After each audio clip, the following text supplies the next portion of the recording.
اللهم لبيك لبيك لا شريك لك لبيك إن الحمد والنعمة لك والملك لا شريك لك.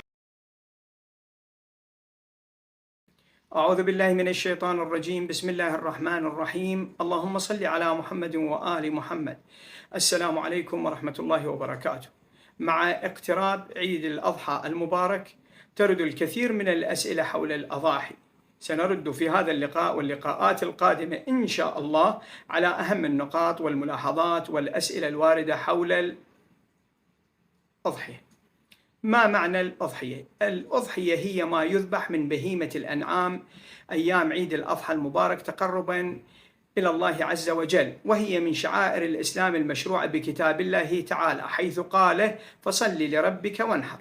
وقال تعالى: قل إن صلاتي ونسكي ومحياي ومماتي لله رب العالمين لا شريك له وبذلك أمرت وأنا أول المسلمين. والنسك هنا تعني الذبح.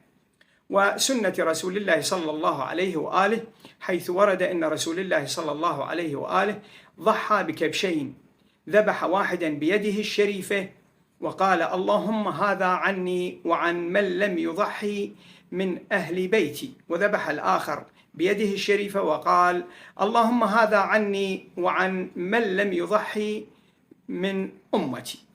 وقال صلى الله عليه وآله: إنما جعل الله هذا الأضحى لتشبع مساكينكم من اللحم فاطعموهم.